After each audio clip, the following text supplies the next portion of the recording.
There we go, everyone. C2M Beta 2022 Spring Showcase event. Thank you all for joining. We really appreciate your attendance. Montana has a deep history of entrepreneurship, and C2M Beta with Blackfoot are continuing this legacy with the C2M Beta program. After 4 years of running this program, we've graduated over 19 participants, and we've helped hundreds, if not more, people be able to help validate their ideas and really bring those to the market to help create this ecosystem of entrepreneurship that we all want to join. Past cohort participants, welcome. New cohort participants, and all of you people throughout our ecosystem, really happy to have you here. Why are we here? We're here to celebrate these entrepreneurs' hard work. This is a culmination of 12 weeks of 2+ hours a week of focused, intense training to help these entrepreneurs take their ideas, validate those ideas, and create great go-to-market strategies. You are here to help us celebrate. You're also here to C2M, connect to more as a potential mentor, a potential investor, a potential partner, a teammate, or even a potential customer for all these great cohort participants. You're also here to learn about entrepreneurship in Montana and in the Northwest ecosystem, and hear some great ideas from these wonderful entrepreneurs. So here we are, C2M Showcase 2022. To get things started, I'm gonna have Todd Tweed from Blackfoot Communications get things going and introduce himself and introduce Blackfoot, and then I'm gonna take the reins and we're gonna roll from there. How does that sound, everyone? Good? Let's do it. Todd. Andrew, thank you very much.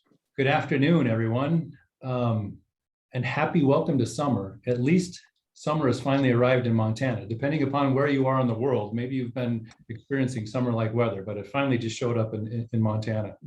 So Andrew's touched on this already. Blackfoot Communications is a founder and a sponsor of C2M. And I was going to open with a trivia question, though Andrew's already kind of given you the answer to this. C2M, what does it mean? Where did it come from? Well, to no coincidence, Blackfoot's mission statement is connect to more. And that's a duplicitous a statement, connect to more people, places, things, etc. And I'll come back to that when I'm talking about our motivations of being a part of the accelerator, or why we first got in the accelerator. So who is Blackfoot? What do we do? We're a service provider. We operate in about 16 Western states, providing a variety of voice, data, and cloud services. That's who we are today. I compare and contrast that to who we were 60 some years ago, and it's a very different company. Believe it or not, we got started about 64 years ago, providing good old fashioned voice, plain old telephone service to some folks in really rural Montana. We're actually a cooperative, and on more than one occasion, I've seen Jason, our CEO, pump his fist up in the air and say, cooperatives are cool. So we're member owned, and we were literally started by some farmers and ranchers in very rural Montana. They were looking for simple dial-up service and started Blackfoot Communications. Today, again, we're a very different company dealing with some cutting-edge technologies, dealing with regional organizations across the Mountain West. Our biggest customer happens to be one of the big mobile phone providers, believe it or not. So the last 6 decades have meant a lot in terms of Blackfoot's history. So the motivation, we oftentimes get asked, well, why are you involved with C2M Beta Blackfoot, or what was the angle? What was the initial interest? And honestly, I think it's ebbed and flowed, and it's grown over the history of the accelerator. Initially, frankly, it tied back to our corporate mission of connecting to more. We looked at it as a way to connect more to the communities that we service. And there might have even been an underlying motivation of, can one of the cohorts develop a technology that we might be interested in using in our own business and investing in? At a very minimal or basic level, we were thinking perhaps this is a way to network further and grow our customer bases. So that was perhaps some of the initial motivations, and to some degree, all those motivations still exist, but it's grown, it's expanded. And I don't know, I guess my word for the day, or the word for the introduction, is this community and connecting to community. And I've even thinking about it bigger, thanks to in some of the conversations I've had with Andrew, I'm thinking about it bigger. Community means, yes, of course, the communities we deliver voice and data services, but the community also means, hey, we've got some customers that at one point in time were startups, were entrepreneurs. Is there some networking or some relationships that could be formed between our existing customers and the cohorts, and vice versa? And is there some expertise that Blackfoot can lend from a business planning standpoint, a marketing standpoint, a network planning standpoint that could benefit the cohorts? So again, my community reference feels like kind of a buzzword right now for this introduction, but I'm meaning that in multiple senses. How can we create a community around C2M that includes Blackfoot, includes our customers, and includes the cohorts? So Andrew, I'm excited about today. I can't wait to hear the pitches. So thank you very much. I appreciate the opportunity to join you today, Andrew. Fantastic. Well, Todd, thank you so much for joining us as well. And C2M Connecting to More, I have to double down on your thoughts about this community. And as I look at this great gallery style Zoom screen of almost 50 people that have joined us today, this is the community and network that we're really looking to emphasize and to grow, connecting each other, connecting to more, really focusing on high tide rising all boats. So this is going to be great. To get things started, we're going to kick it off with a quick short video that we've developed to try to say, what is C2M Beta? Looking back at some of our past cohort participants, including one that I see here that's joined us, Allie Depew. So with no further ado, I'm going to share my screen and hopefully you guys can hear the audio. If you can't, please let me know, but we're going to kick it off here. Tell me what you guys think.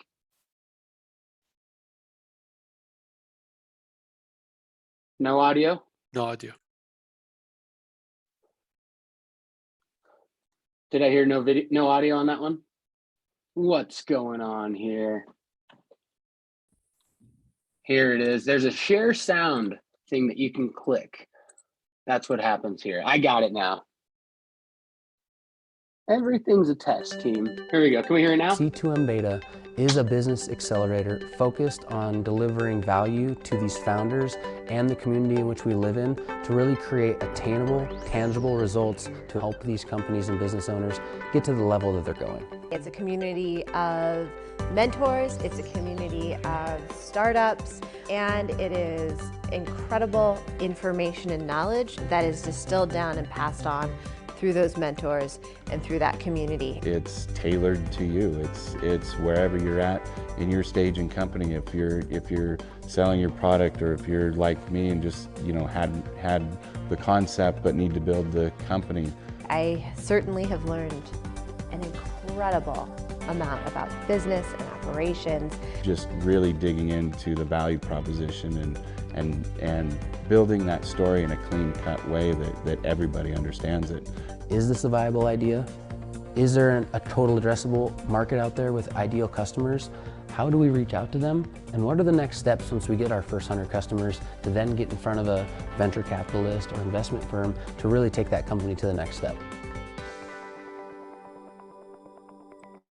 Quick teaser there for things that are yet to come for C2M Beta as we roll out into 2023. So that was a good look back, and we're going to continue to honor our past cohort participants as we lean into these future cohort participants as well. So without further ado, we have such a diverse group of individuals with businesses in different levels of maturity from all over, from Alaska to Italy right now, but to Belgrade, Billings, to Billings soon enough, Missoula, Bozeman, and beyond. So without further ado, I get to introduce our amazing 2022 spring cohort participants.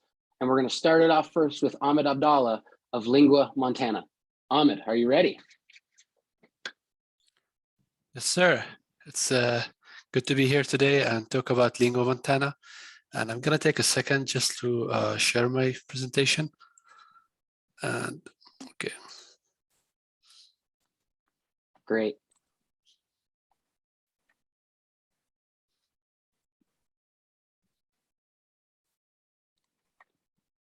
Looking good, Ahmed. Okay, good. So, hello everybody. My name is Ahmed Abdallah, and I am originally from Jordan. I live in Missoula, Montana, where I work remotely as a linguist. I work as an academic manager for the U.S. FORSCOM. FORSCOM is the Forces Command. And today I will talk about Lingua Montana, which is a company that will provide unlimited online one-on-one language training. So I'm going to start with asking you some questions, because that's one way to look at it. Is how many of you have studied a second language for years, but you still do not speak that language, in schools or in colleges? And how many of you have tried to take a foreign language class, Maybe you hired a tutor or used a language app like a Duolingo. How many of you have tried all of that, but still failed at speaking that second language? So what I want to say that failing second language doesn't mean not passing a class, but not being able to speak that second language fluently. Therefore, if you have failed, you're not alone, because I am a linguist, and I know as a linguist that learning a second language requires certain elements, and I know it's not our fault. Research shows that around 20% of K-12 students and 7.5% of higher education students study a second language. School students make around 56% of the total second language learners in the United States. Around 10% of language learners learn a second language using language apps. Only 4% of the total learners reach what they call language fluency. And as a linguist, I know that what it takes to learn a second language, learning a second language should be engaging and it should be fun. Also, learning a second language takes time. Not time reading grammar books or doing exercises, but spending hours immersed in the language, speaking the language with native speakers. In addition to building fluency, learning a language should follow a proficiency learning path by interacting in communicative tasks. These are the three most common language learning solutions, all of which I personally used when trying to learn a language like Italian, which I tried actually for many years. I took college classes. I used a language app. I hired a language tutor, but I still cannot speak the language. My college class was expensive. It only focused on learning grammar and passing exams. Language apps, are cheap and fun to use, games, etc. But there are no people actually to converse with. And a language tutor can be effective, but it is expensive as it hourly bill. And most of the tutors have no curricula and focus on grammar and books, just like colleges do. But at Lingua Montana, we make the language learning experience very different. For example, a learner might take around 3 years to reach an intermediate language proficiency with conventional language schools and traditional language learning solutions like language apps. But with the Lingua Montana, the same language proficiency is only reached in 3 months. And that comes from an experience. Lingua Montana is an online learning platform. It provides unlimited one-on-one language sessions at a flat fee monthly, meaning that you can take as many conversational hours with real native speakers as you want. We offer engaging, authentic, and effective proficiency-based language curricula on our learning management system, and our instructors are international native speakers, and they are highly experienced and trained. And how Lingua Montana works is simple. First, you register, and you will get a 1-week free demo. After that, you book your session, you select the language you want and the time and an instructor. And then you preview the language learning resources based on level and interest. And finally, you just attend the one-on-one language live session and converse with the language instructor, and you can review the resources there. Also in our classes, the learners will build fluency through task-based language learning. They will track progress following ACTFL learning proficiency tests, and ACTFL stands for the American Council on the Teaching of Foreign Languages. And then eventually they will become a certified language speaker in ACTFL recognized credential. I am a linguist with 15 years of experience. I worked for the Peace Corps. I worked for the US military language training, also different colleges and universities like University of Montana and University of Maryland. But beside me, the founders, my partners, they have various backgrounds. For example, Zach has developed a number of business successfully. He's a business developer, but also he is bilingual and he's passionate about language learning. Awad, he is a talented programmer. He is a senior software developer at Apple. And Francesca is a professional marketer with years of experience. And why Lingua Montana? So what we offer is we bring the best of my world language teaching and learning experiences into one place from the military, Peace Corps, and colleges. And then we add to them our touch. And the languages we cover, we will start with two languages, Spanish and Arabic. Now, Spanish is the most studied language in the US, with 50% of college students choosing to learn Spanish. There are over 6 million Spanish students in the United States. Arabic, on the other hand, is the fifth most spoken language in the world in over 20 countries with over 300 million people, speakers. While only 2% of students take Arabic as a second language in the United States, there are over 3 million heritage speakers of Arabic in the US. Arabic has limited competitive language solutions, which will make it our niche language. And heritage speakers are our potential audience. Now, for our competitive, for the competitors, we looked at them, and we have different competitors in each language we offer. For example, for Arabic and Spanish, these are the main competitors, as you see. We analyze each competitor and realize their weaknesses, which we will treat at Lingua Montana. Now, also compared to all other language solutions, we will be the only one that offer unlimited one-on-one language conversations at a flat fee with interactive materials following a proficiency-based instruction. As we add more languages, people can become multilingual if they want by studying as many languages as we offer. And regarding finances, we will hire international instructors and pay them well by the standards of their countries. Students pay $149 a month. We will break even at 3 students per 1 instructor, and we will be able to generate a profit of $80,000 monthly once we reach 600 users. The current market size of language instruction in the United States is around $1.8 billion, and it's around 9.16 billion globally. And this market is growing by 10% annually, and it's expected to reach around $26 billion by 2027. And that's all, and thank you.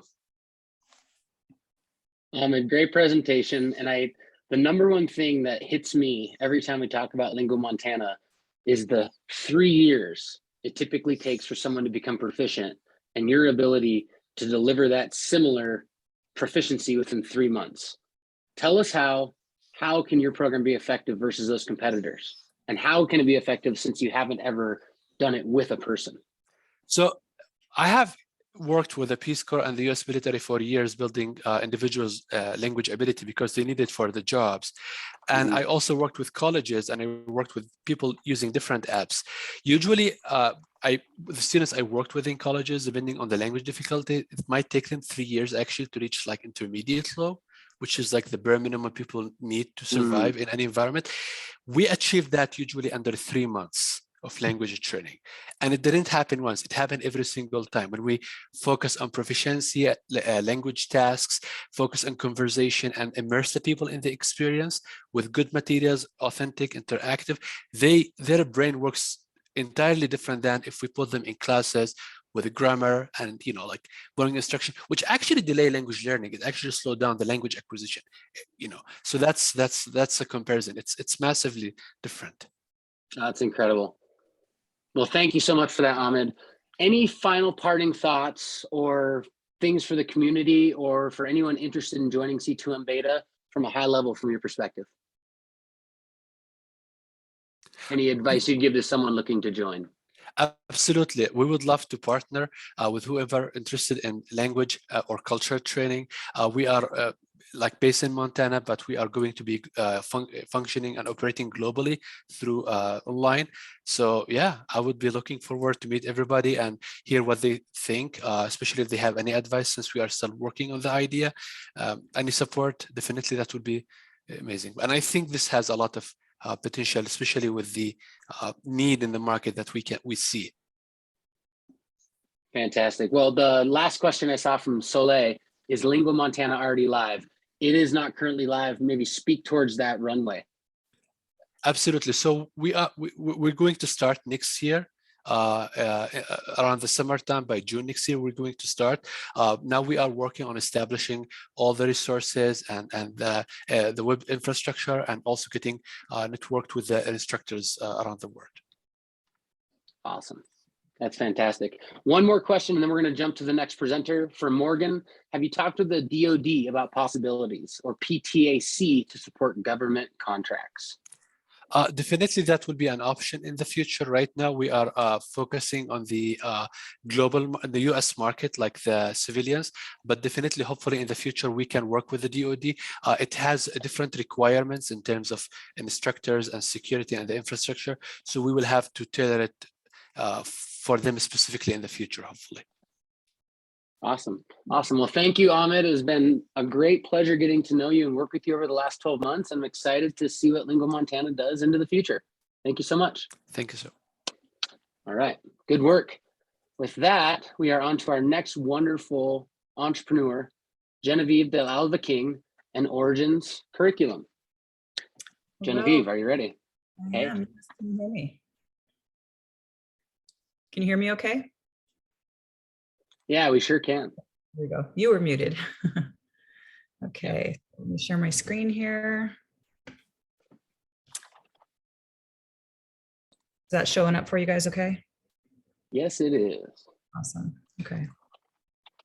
Well, my name is Genevieve, and I'm an entrepreneur from the Flathead Reservation, and I've been an educator for over 25 years. But most importantly, I am a parent that is worried about the world that is awaiting my kids.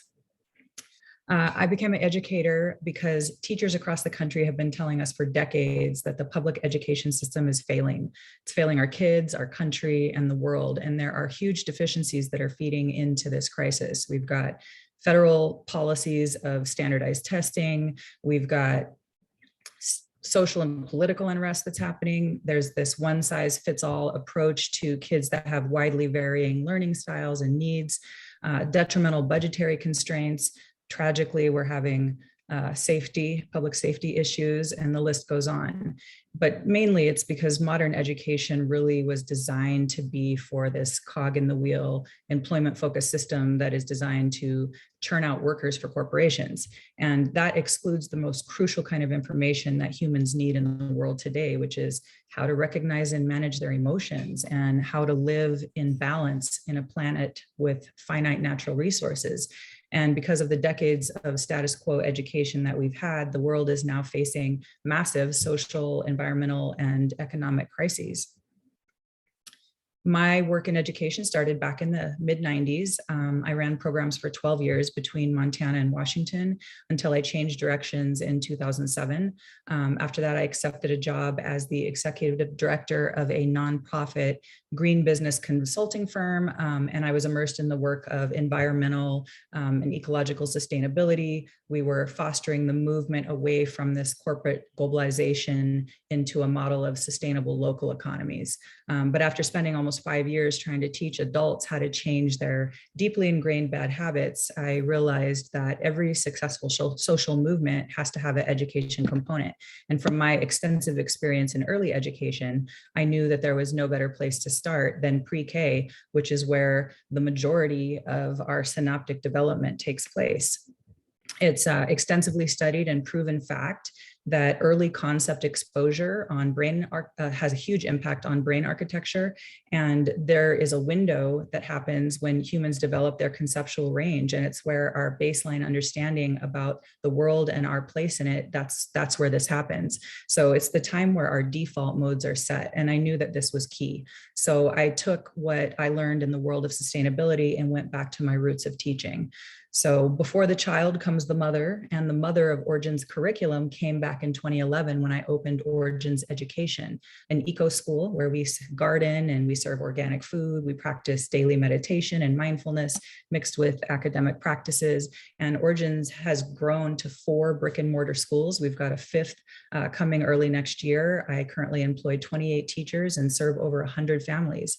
And I knew that with the social, economic, and environmental challenges that the world is facing right now, if humanity is going to thrive in the future, we need an entire generation of humans who understand how to live in balance, because who bears the brunt of a world out of balance most? It's families with children. So 58% of working parents in the US rely on childcare centers. That's over 6 million parents across the nation right now. And there's a desperate need for high quality childcare in preschools. But then what about school age kids? Families are losing confidence in the system and they are pulling kids out. Homeschooling is on the rise in rates we've never seen before. It's up over 46% just in the last 7 years.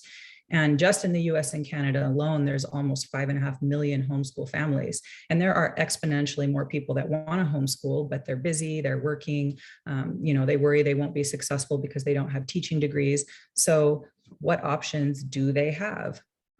Well, I took the curriculum that we've been using at all of Origin's physical locations for over a decade and entered the edutech space with my new startup, Origin's Curriculum. We have full year-round curriculum for preschools and homeschool curriculum for families of elementary kids, kindergarten through 12th grade, via both B2B and B2C SaaS products. Origin's curriculum is research-based and provides educators and students with skills, strategies, and knowledge to successfully follow their interests and passions. We offer digital subscription-based interactive content. It's scalable. It's built on a platform that is easy for both classroom and homeschool educators to use, and it is transformational for students. We offer tiered monthly subscription options, including a basic, a deluxe, and a premium package, which we call Seed, Sprout, and Bloom. And these range in price from $15 to $85 a month. And we have a store filled with items ranging from classroom resources to supplemental lesson plans, posters, books, social emotional content, masterclass for kids courses, and we have a teacher certification program to train aspiring educators to teach Origin's curriculum so they can open their own preschools, they can start and run homeschool pods, etc. We have a team of professionals with decades of expertise in their fields.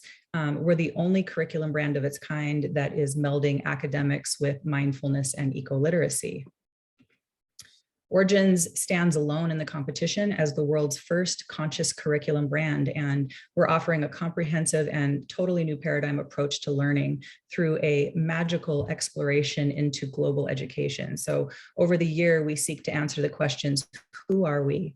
Who lives here? What's happening? And how is it all connected? So by using this multidisciplinary approach, each grade level will deep dive into a different biome and learn all about the region in its entirety. So students will learn about the people and the flora and the fauna that exist in that biome, and water cycles and weather patterns and soil types. And they learn about the effects of climate change. And they explore all of this through the lenses of reading and mathematics and science and social studies and history and language arts, music.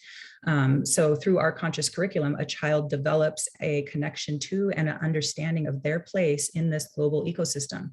And they will grow critical thinking skills towards solving real world problems. And they gain mindful emotional recognition and regulation skills. They'll be growing confidence in their identity, in their meaning, in their purpose. And in addition to obtaining and solidifying the full range of academic skill sets. So after our beta test year, we officially launched at the beginning of this 21-22 school year, and we currently have over 400 subscribers in 4 countries. We're growing at an average rate of about 50 new subscribers per month right now, mainly on word of mouth and a very little ad budget. So based on our current traction, after funding, we're looking at having over 17,000 subscribers by the end of year 3. Our LTV CAC has proven to be pretty incredible. So over the beta test year and then into this next school year, we've had an 86% retention rate, and our CAC has remained a little under $100. So even at a 1-year retention rate, we're at a 7.8x.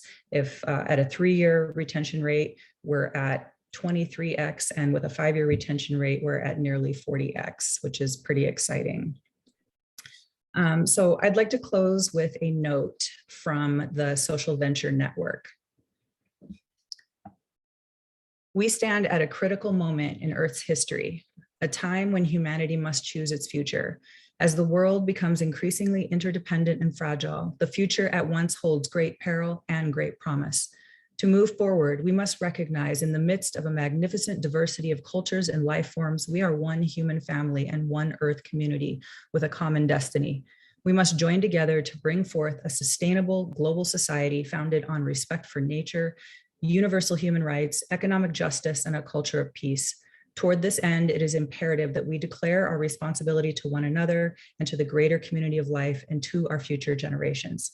So we are currently in our FNF round, and we are seeking 500K for administrative scaling and to launch a national ad campaign. We'll have a much larger seed round following in 2023. So thank you for listening, and we would be honored to have you help us change the world one child at a time. Genevieve, thank you. That was incredible and powerful words and wonderful presentation. And congratulations on your success so far. Very cool. Thank you. The first thing that comes to mind is you mentioned you're in 4 countries, and obviously this deck that we've been speaking towards really references mostly North America. So tell us about the other countries you're in and that experience and how that may change those projections. Yeah. Thank you for that. So yeah, initially we were just kind of targeting North America, and even our, the little bit of Google ads that we were doing was all targeted toward North America. And somehow we just started getting a ton of inquiries coming in from Australia, New Zealand. We've got subscribers in Bali. Australia there's a huge movement to homeschooling. I learned this because of this in Australia, and it's a pretty arduous process. You have to, in order to homeschool legally, you have to submit your curriculum and get it approved at the territory or province level. And so we are officially approved in 4 provinces in Australia, which is super exciting. So we've got obviously the US and Canada, we've got Australia, we've got some in New Zealand coming and a couple in Bali. So having that happen just kind of organically without even targeting it makes us realize that this could go way bigger than we initially even projected for. So any sort of English speaking country. And, I've had inquiries coming in about whether we would be interested in translating into other languages. So there's a lot of big potential. That's fantastic. And then anything about the C2M beta program and your experience going through it for parting thoughts? Yeah, it's been such a great experience for me. And, Andrew, as you know, I was debating about whether I was a little too far along to get much out of it because I was already past a lot of the early phase stuff, but it was actually a really fantastic exercise to go back to the beginning. And there were actually some things that I changed about what we were doing based on going back and just kind of tweaking some fundamentals. And it was a fantastic opportunity for me to practice pitching and really to just meet the other cohort members.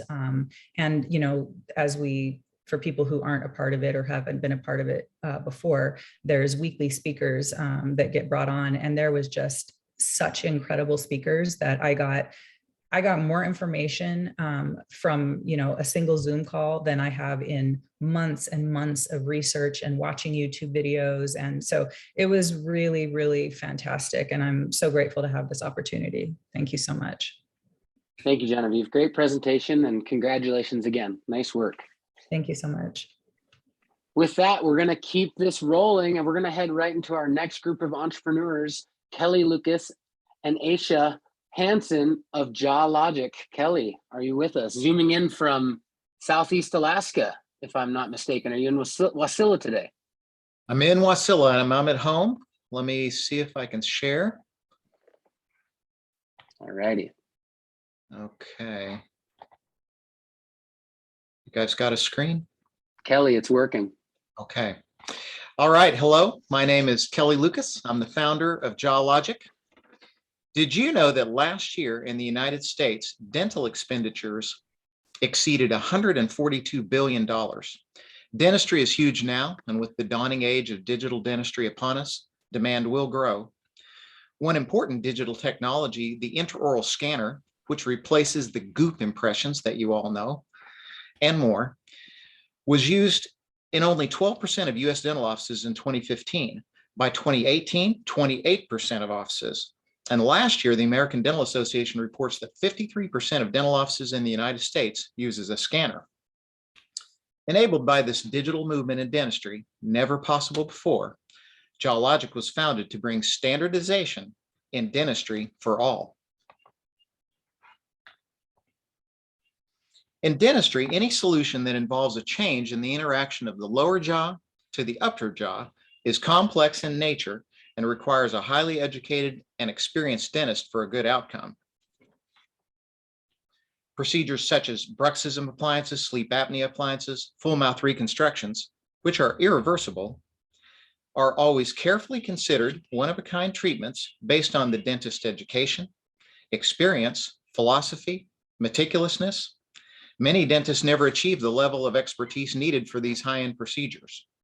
Particularly for the young dentists, these procedures provoke anxiety, are time-consuming, difficult, carry liability, and don't always have a good outcome. In stark contrast, JawLogic enables standardized dentistry for all. The heart of JawLogic is the guidance package engineering system. The guidance package system will enable expert-created, evidence-based digital treatment plans that may be personalized to a specific patient. JawLogic will create a proprietary database of these standardized treatment plans. Instead of anxiety-provoking one unique design and product at a time by dentists of varying capabilities, the dentist will make a diagnosis, a treatment plan will be determined from our JawLogic proprietary database. The appliance or full mouth reconstruction will be personalized for that patient, CAD/CAM produced, and delivered to the patient. A patient will know that in any JawLogic enabled facility, they may receive the exact studied and vetted treatment plan, whether they're in Dillingham, Alaska, Missoula, Montana, or Mumbai, India. What Invisalign has done for orthodontics, JawLogic will do for dentistry. The JawLogic development team derives from both the private sector and the University of Oklahoma. This is a superb team, very well constructed for the task at hand. Our combined team includes dentists, mathematicians, computer scientists, a research biomechanist, and artificial intelligence expertise. I myself use a digital scanning platform. It's made life a joy. It's accurate, convenient, fast. This scanning platform enables the dentist to send cases out through the internet for quick and accurate processing anywhere in the world. The dawning age of digital dentistry is upon us. There are dozens, perhaps hundreds of digital dental companies in the world defined by creating a digital product that can replace an analog tool or method in the dental office. Digital X-ray, optical scanners, jaw motion analyzers, virtual articulators, dental 3D printers, dental mills, and more. All these companies worldwide will want to be part of the premier platform of the future, the JawLogic platform. I believe Align has a business model that could work even better for JawLogic. The Align platform is among the best sellers, even though they do not offer adjuncts such as CAD/CAM mills or printers. Align provides a good scanning platform like so many other companies, but the not so secret sauce is a very popular service as a software called Invisalign. Invisalign provides the easy button for orthodontics, which grows practices, and in some cases exponentially. Align Corporation produced $4 billion last year and has acquired companies in the past. We believe that Align, or perhaps one of their competitors, will seek to acquire JawLogic. Much like Invisalign, we anticipate JawLogic to become a patient-recognized and sought-after brand. We have calculated total available market using patient potential. Missing teeth affects the majority of adult Americans. Both sleep apnea and bruxism affects large percentages of Americans. Total available market could be calculated using bruxism appliances, sleep apnea appliances, full mouth reconstructions, and more. But for simplicity here, it's been reported that 36 million Americans have no teeth. Based on a full mouth reconstruction design fee of $500, that subset of total available market is $18 billion. Regarding served available market, our customers will be dentists. Align charges a fee to the general dentist for a digital orthodontic treatment plan and clear aligners, assuming a similar average usage rate for dentists likely to adopt JawLogic. Our served available market is calculated to be $693 million. If we were to also include the CAD/CAM products as well as the design, this number could be much larger. Please note the scope of our patenting. Our vision is an entirely new and far better way to provide restorative and appliance dentistry. No one but JawLogic can provide standardized digital treatment plans that may be personalized to a specific patient. These personalized digital treatment plans may then be computer-aided manufactured in a regional center or right in the dentist's office. This is technology that we will own. Not only will the guidance package engineering software have a robust IP protection, but years of patent protected research will produce a comprehensive proprietary database that could keep JawLogic dominant for years. Thank you for your kind attention. Any questions for me? Kelly, I think it's just incredible the work that you've done so far in Southeast Alaska with your team in Washington. And the question that I think everyone is asking is when? When can I go to my dentist and get these JawLogic services? And obviously you can't answer that question now, but give us an idea from the work you're doing with your team when we can anticipate seeing JawLogic into the marketplace. I have a research collaboration agreement with the University of Oklahoma and a good relationship with them. There's excitement at the university for this project. And our strategy now, we are submitting, we will be submitting grants for applications for federal grants in September. In December, we have ambitions towards National Institutes of Health and National Science Foundation, because the invention, the guidance package system, does answer a number of goals of National Institutes of Health and others. So we hope that we will be able to develop this product with federal grants as well as private sector support. I would imagine, so I'm not sure where I'm going. If the right private sector partner were to show up on my doorstep, I'm certainly ready to talk to him. But I know that we have a major focus for goals of mine to develop the system and goals of the university for a broader research presence and publishing for them that I'm pursuing right now. So hopefully 2 years, 3 years, hopefully. Changing the face of dentistry. Fantastic. Well, Kelly, speak for a moment about the experience at C2M Beta. Anything that stands out from your experience or any advice that you gathered that was wonderful for me? Well, I had a great experience at C2M, and almost diametrically opposed to Genevieve. I was kind of worried that I was coming too early to this venue. And nope, I learned a lot, got understood a lot. I can make a pitch now, or I'll let you guys judge that. And no, it was very good. And I encourage anybody in our position, Genevieve or mine, or any of these others, to join C2M if they have the opportunity. Well, thank you, Kelly. It's been a great time getting to work with you and Aisha and learn more about JawLogic. And we look forward. I hopefully never have to use your services, but if I do, I can rely that hopefully they'll give me a better outcome. So thank you, Kelly. Really good job. Nice work. Awesome.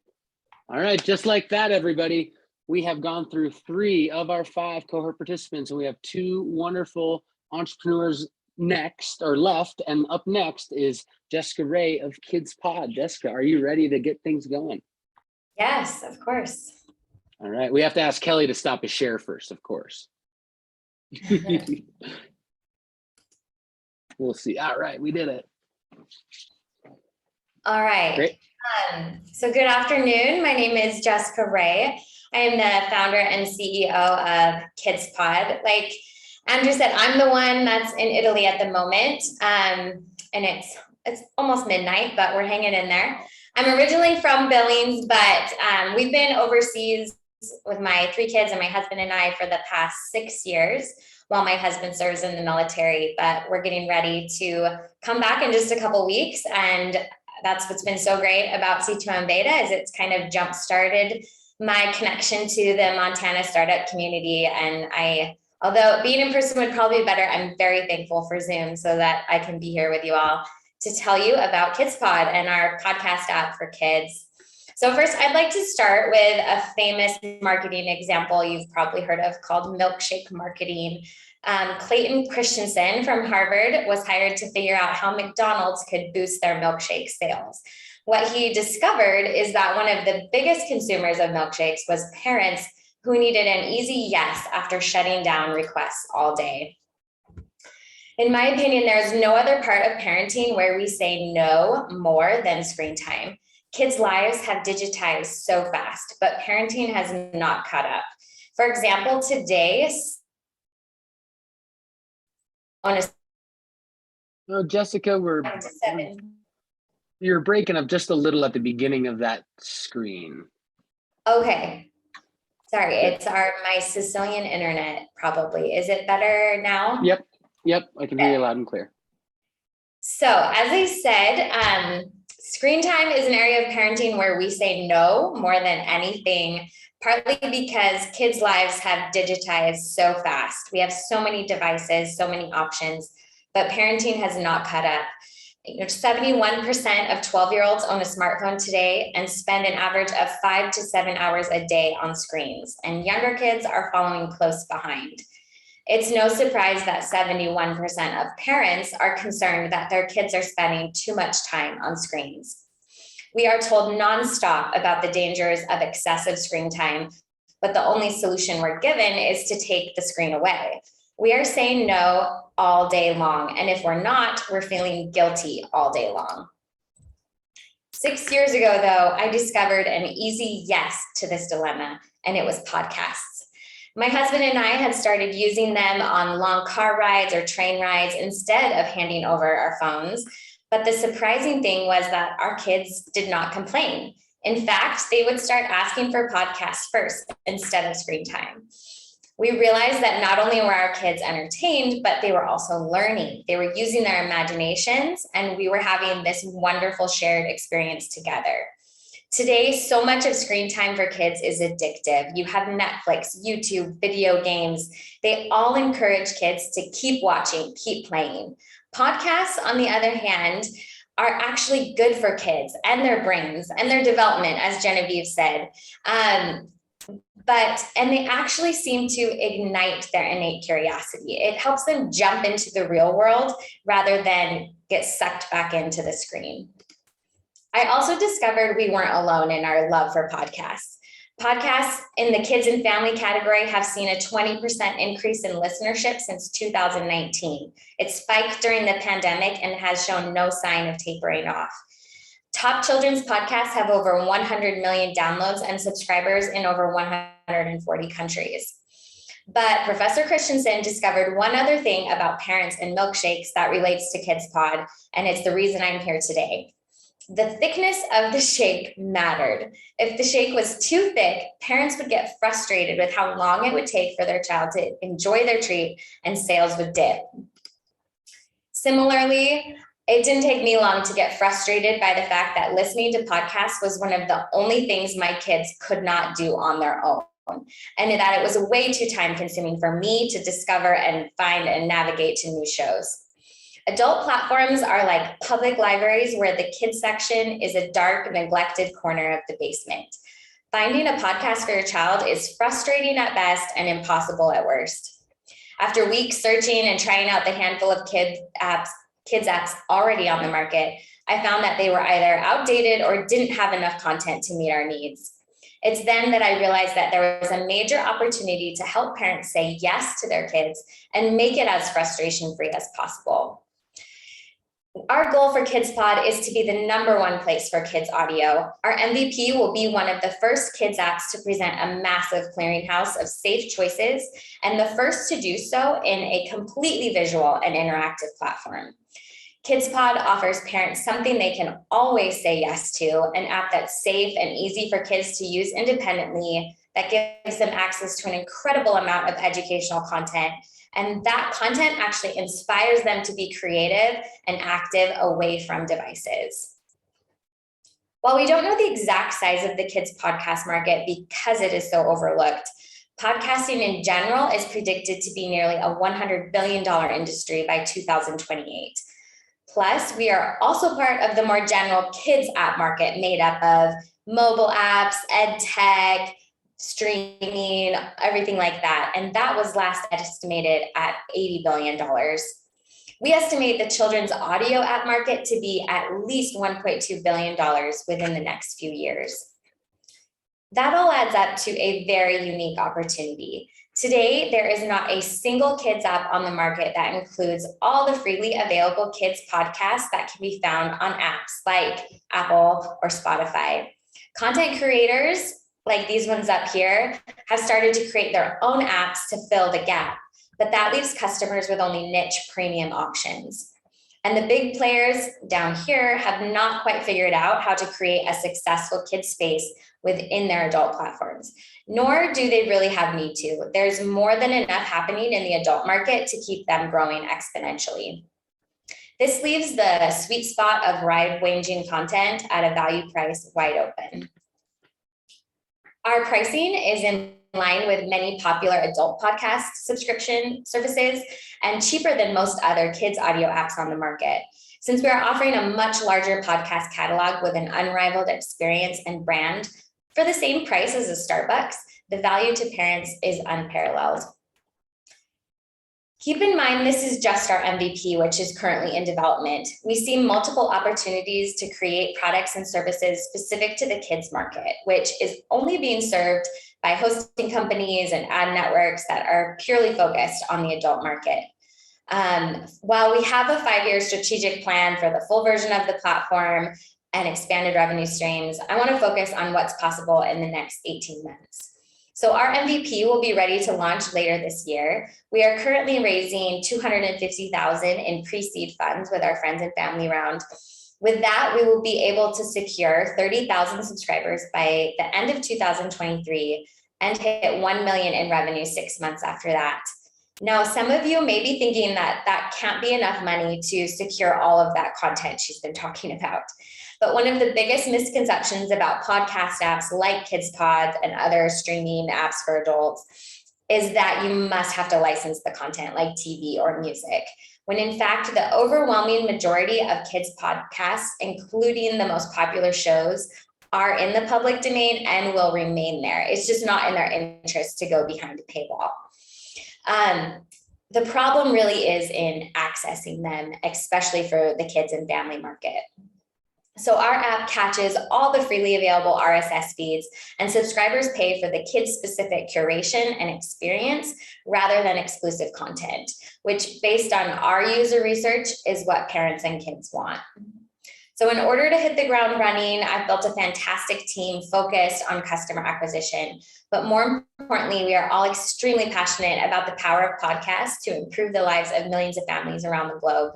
To us, it's not only a huge market opportunity, but also the opportunity to bring something positive to society. I could go on, but for now, I think I might have a couple minutes left to answer any questions. I'd also like to let everyone know that not only are we seeking investment, but I am looking to connect with as many people in Montana as possible. And we are building our formal advisory board at this time as well, if you can think of anyone that might be interested or have a skill that we could use. So thank you. Jessica, fantastic. And one of the comments from Morgan Slimberger was, 2 moms are watching, we're in and let's go. So pretty cool. And I'm looking forward to them checking out kidspod.app to see if they like the content. I personally have downloaded the summer playlist, and my 3-year-old and I have been playing with it a little bit. So pretty cool stuff there. One question though that comes to mind for me is, you mentioned earlier additional revenue streams. So take just a minute and tell us a little bit more about those additional streams or the bigger vision that you have for KidsPod. Sure. Originally, I was thinking of it as an ed tech platform. Podcast use in the classroom is also on the rise, and teachers don't really have a method for assigning episodes or gathering feedback. For instance, my son's science teacher assigned an episode and just shared the Apple Podcast link. And I walked into the office and he was listening on the computer happily. But as I looked on the screen, on the bottom of like suggested podcasts was a bunch of true crime and very inappropriate things that a 5th grader shouldn't be, being suggested to. But after this last 12, 18 months, as I really dug into the industry and spoken with 20 to 30 podcasters in the space and other industry professionals, I realized that not only are kids being neglected as listeners, but also the content creators are being neglected in the marketplace. They're running into lots of friction with their hosting platforms and their ad networks because of the specific nature of kids listening and the legal aspects of it and everything like that. So I'm hoping to create an ad matching program soon, leading into ad network and also providing hosting services. Very cool.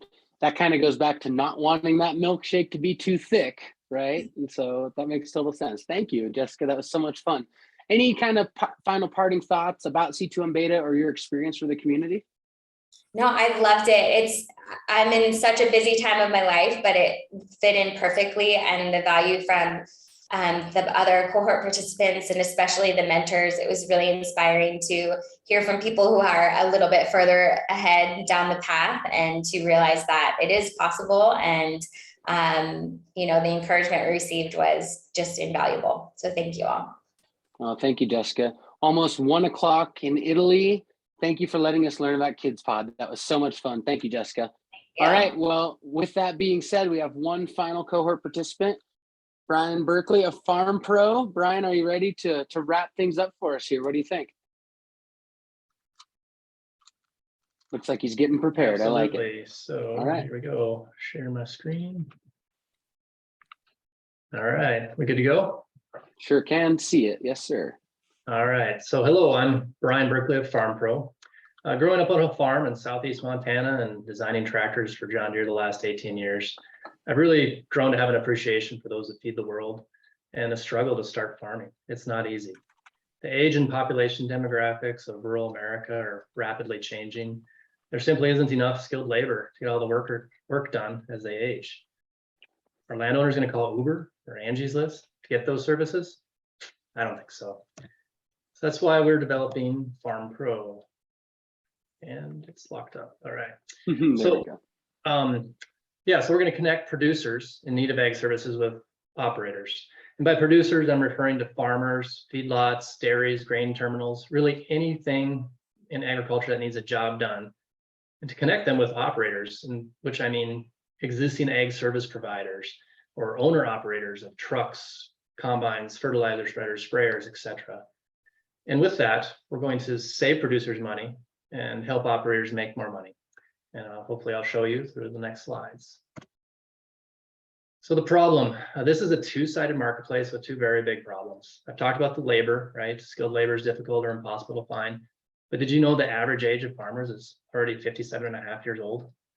On the other side of the coin, the operators, cash flow is tough. 61% of farmers have a second job. That's over 2 million farmers who would most likely like to be farmers, but have to get a second job to make ends meet. They both have the problem with capital. Investors have found that land's a great investment and they're buying up land and land prices are skyrocketing. Mega farms are taking over. It's difficult to purchase land, but not only that, equipment. If you were going to start a farm in the Midwest, you'd need $2 to $4 million right now just to buy the equipment, which you're only going to use 20% of the time. Now, let's say I've convinced you, all right, I'm a producer who, yep, I want to hire ag services, or an operator who wants to become an ag service provider. Where do you go to join this? The network is basically coffee shops, newspaper ads, and your local community. That's why we're developing the first online ecosystem to connect those ag producers with the professional ag service providers. The connection, of course, it's a mobile app and online. We're going to connect producers who have a job to get done. They're going to input their jobs with the operators who already have an online profile, understanding what services they could provide. We're going to help them match make and make it easy and quick. Again, the scheduling, the quoting, pricing, all online, all very fast. Now, just to make that happen would take how many cups of coffee at the coffee shop or how many phone calls to the neighbors to connect two people, get a schedule, get a price. It could take days. It should be done in minutes online. Now, farmers, they're used to a handshake, looking somebody in the eye potentially. Well, we're going to try to establish online profiles. We're going to do background checks. We're going to verify licenses to make sure there's trust in both sides to get that job done. Now, we're not going to abandon them just simply at the matchmaking. We want to help them through the whole service, facilitating that service. Through communication, app notifications, GPS tracking, all very common things, available technology. Verifying the job when it's done. Again, these are probably 5-6 phone calls just to make this happen through the app notifications and tracking. But then how do you verify the job's done? It might be weeks before they get the ticket from the grain terminal that the grain was really delivered. Why can't it be a camera and a quick photo shot and upload it, or upload data from the equipment that we have today? With all of that, the payments ought to be faster as well. Today, it's probably 30 to 60 days for a check to make it through snail mail. And this should be almost instantaneous as the job is verified. Now, we've talked about the problem and the solution, not rocket science, it's all possible, but there's value in more than just finding and matching each other. On the producer side, if they hire ag service providers, they could save up to $40,000 per year. Now, this is an average Midwest farm. If they really just hired more ag service providers, if it was easier, if it was possible. On the operator side, again, a lot of them have off-farm jobs. If they were to use that side hustle, so to speak, and just provide ag service, being an ag service provider on the shoulder seasons of when they do their normal services, another $30,000 per year, most likely eliminate that off-farm job. Farm Pro's here to help. Now, as an investor, that's all interesting, but how big is this market really? Well, the producers I've mentioned, average age of 57, but there's 3.4 million of them. A third of them are over 65. Grandpa needs some help. On the provider side, luckily there is a growing trend where there's 27% are new farmers according to the USDA, and that's people with less than 10 years in agriculture experience. A lot of these people are looking for more cash flow, more opportunities to justify that equipment. They could become ag service providers. Now, trying to put a number to the marketplace, the total addressable market. Now, the Farm Pro revenue, we're a facilitation fee, right? The ag market is much, much bigger than 6.3 billion, but in cash crops alone, if we just took our facilitation fee and everybody used Farm Pro, we would have $6.3 billion in our pocket. Now, that's a little bit egregious potentially, so that's a little large. But in reality, today, about 30% of farmers do use some sort of ag service provider. That would be about 1.9 billion. Now, we understand not everybody's going to jump to this type of application right away. So their early adopters would be those new farmers. So we'll likely be between 1.9 billion and 509 million for a really obtainable market. Now, our business model, I touched on that facilitation fee in the last slide. Similar to existing truck logistics companies, Airbnb and Uber will be taking a facilitation fee, actually less than what they do today. They're taking 15 to 20%, and we'll be taking closer to 15%. In the next 5 years, we believe we'll capture at least 6% of the marketplace. So it's only 23,000 transactions a month. It really isn't that many. The average fees are over $400 each for cash crops at least. And that would culminate into $129 million in revenue for our company. We think this is very doable with that size of marketplace. And this technology, which is very similar to other technologies already out there. So at Farm Pro, we help those that feed the world. Our mission is to connect those with the land with those with the technology and know-how. With that, are there any questions or opportunities to explore this more? This is great, Brian, and kudos and congratulations on the work you've done so far to get to this place. The first question I have is, throughout this pitch deck and through your conversation, you've really been mentioning that US market size. Tell us more about then the market size of, say, Europe, that actually is another mature ag market, and from what you've told me is engaging in this sort of back and forth business model. Yeah, and we really believe this is scalable everywhere in the world. But Europe would be a mature one that we could talk about. And I have a slide here. So yes, the ag service provider market in the top left corner, you probably can't see my cursor. Laser pointer here. So the blue area here, this is 2021. The blue is what I talked about. That's that 6.3 billion. That's just cash crops in the US. The orange would be alternative crops like nuts, cotton, fruit around the US, basically doubles. And then the gray is Europe, a much more mature market. Today, about 50% of their agriculture is done by ag service providers already, due to the idea that land is not owned by farmers. It's owned by investors, old families, things like that. So it kind of had to go to ag service providers to provide services. So very large market, great opportunity to scale in that direction. Oh, fantastic. Well, thank you, Brian. Congratulations on your current output. The last question that we'd have is, when could we anticipate seeing the MVP of this app, and when are you hoping to start acquiring your first customers? So our current plan, that's Ian, my co-founder there, with our growth strategies, we're rolling out our MVP this fall to really try to capture the Midwest harvest. And geography-wise, we're going to stick with Iowa, Minnesota, that area, in August of this year. Then we're going to roll that into October around truckers primarily. And then we're going to try to hit the February timeframe of nutrient applicators, sprayers, following from Texas all the way up to Canada, and then May with harvest as well. Similarly, from Texas up to Kansas. Awesome. That's great. Well, looking forward to it. And we love all of our farmers feeding our planet. So we're happy that you're helping them and the producers on the backside do it as well. So thank you so much, Brian. That was a great presentation. And what a whirlwind, I would say, of all of these different cohort participants. So fantastic. Thank you again, Brian. Really appreciate it. Thank you. Awesome. Well, everyone, that is C2M Beta Showcase 2022 Spring Cohort. How can you connect moving forward? Reach out to me if you have any questions. I can send emails out for every one of these cohort participants. If you're interested in learning more, chat to me directly. Interested in becoming a mentor, interested in attending into the future, reach out to me as well. Thank you so much for attending C2M Beta 2022, continuing to grow this ecosystem of entrepreneurship in Montana. And we really look forward to the next startup cohort kicking off in September. So between now and then, take care, reach out, and we look forward to connecting to more with you. Talk to you later, everyone. Thank you so much for joining. All right, thanks. I'm gonna take a screenshot of all of us here. Here we go, boom. Thanks, everyone. Have a great day. Talk to you later.